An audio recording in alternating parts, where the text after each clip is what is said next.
All right, today we're going to do 9.4 and a little bit of 9.5. We're going to talk about polar forms of linear equations or linear lines.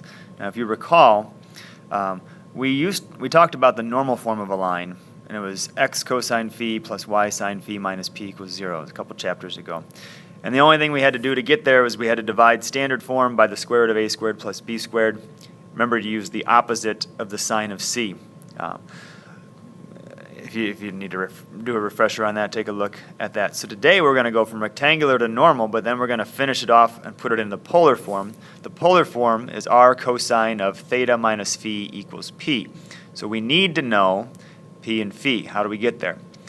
Well, if you took the normal form, as I've written above, remember that x in polar is r cosine of theta and y is r sine of theta, so I substitute those into there. Slide p to the other side, factor out an r, and it leaves me with that big, ugly mass of stuff. If you remember anything from trig, you might remember the sum formula. And that turns out to be, the difference formula. So there you got your polar form. So if we want to write an equation in polar form, we need to get p and phi.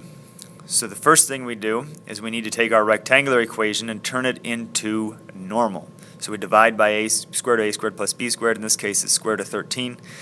Square root of 169. Since c is positive, we use negative 13. Divide everything by negative 13. Voila.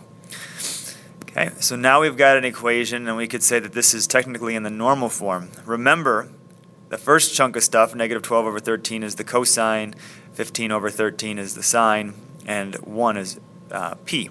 So we know our angle's got to be in quadrant 2 if cosine's negative and sine's positive. We do a little bit on our calculator to find our angle. Since we're in quadrant 2, it's got to be 157.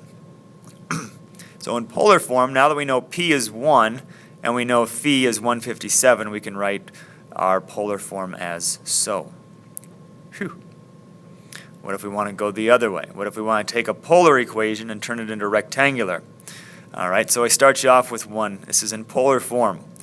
All right, we know, maybe we remember the cosine difference formula. If not, I put it in your notes. So I could rewrite that difference like so. Now, some of those I know. I know cosine of 45. I know sine of 45.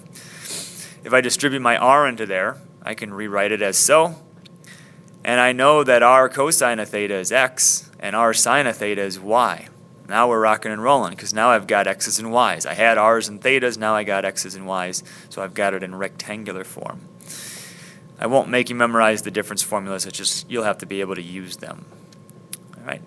The other thing I wanted to refresh your memory on was complex numbers. A plus bi is a complex number. There's your pattern of I we talked about. Don't forget you can add complex numbers, you can subtract them, you can multiply them, you can divide them. If you divide them, remember you can't have any imaginary numbers in the bottom, so you'd have to multiply by the conjugate. And that in a nutshell is 9.4 and 9.5.